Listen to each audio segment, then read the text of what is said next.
слънчеви деца, носим радост, красота, щастие в погледа ни грее, весел смях от нас се лее.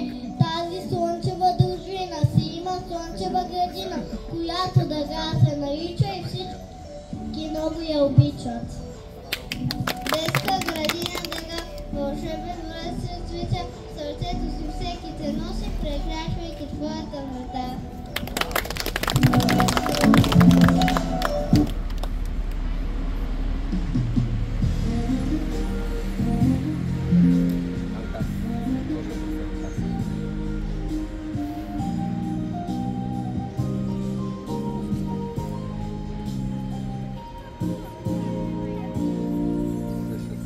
Заживелия град градината, който и ден един още блести.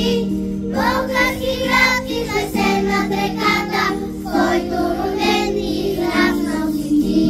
Много народи в градът са живели, всеки оставя без свои следи.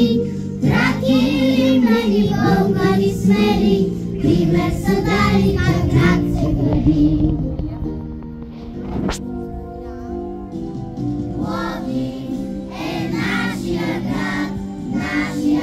На мечтите, Пловдив е древен и млад, гордо го носим в душите.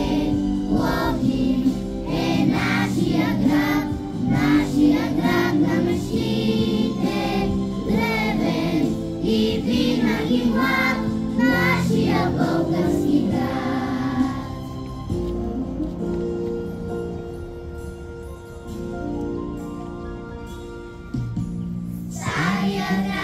За женски къщи греят картини и песен звучи. Тук от света у дома се завръща, сълзи проблясват в моите очи. Тук децата забият камбани, гладната улица бодро шуми. Да върви колкото бистри фонтани, сребърен дъжд на децата рани.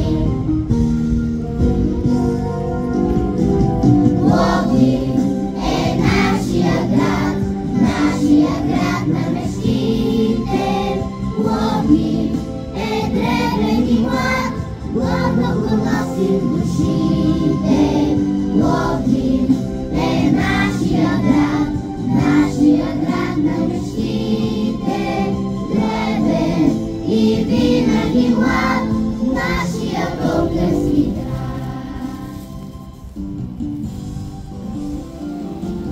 Пловдив е нашия град на мечтите. Пловдив е древен и млад, гордо го носим в душите. Пловдив е нашия град на мечтите, древен и винаги млад, нашия български град. Нашия български град.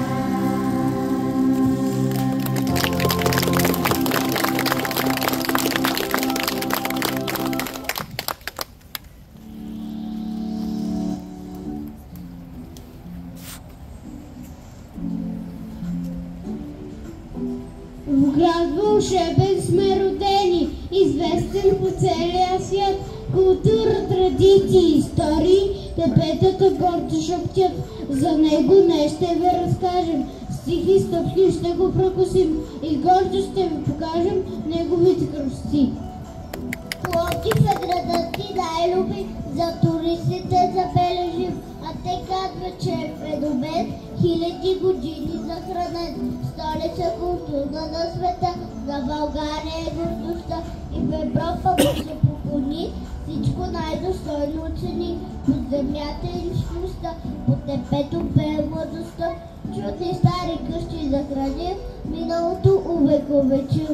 По хълмови елеи градът ни нека да живее и да ухае за градини и безкрайно и добри години. Пловдивските депета са природна забележителност и символ на града.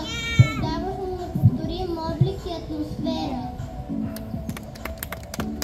Хълмовете представляват колоритна гледка, като се извисява сред бравното поле. Това е емблемата на Пловдив. Античният театър на Филипополис е сред най-добре запазените антични театри на света.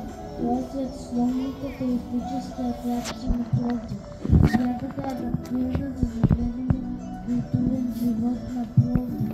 В нея се провеждат различни по характер спектакли от 3500 Стадионът Пловдив е разположен върху стълбовете на Пловдив. Небето-тепе, Джамбаз-тепе и Таксим-тепе, известни още като Трихълмията. Той е формиран вследствие от непрекъснатият живот на града в продължение на векове и съчетава в себе си духа и архитектурата. Хлебната база в град Пловдив е спортно съоръжение, предназначено за упражняване на спорта гребане. Това е най-голямата подобна база на Балканите, където могат да се провеждат състезания по хлебни спортове. Капана е квартал в град Пловдив, същинския център на града, създаден като средище за наечии около Крушун хан. На мястото за плеските централни хани, кварталът е особена плетеница от малки улички, носещи подобаващи имена Кожухарска, Абаджийска и Златарска. По-известни забележителности около квартала са Джумая джамия, Римския стадион и Стария град.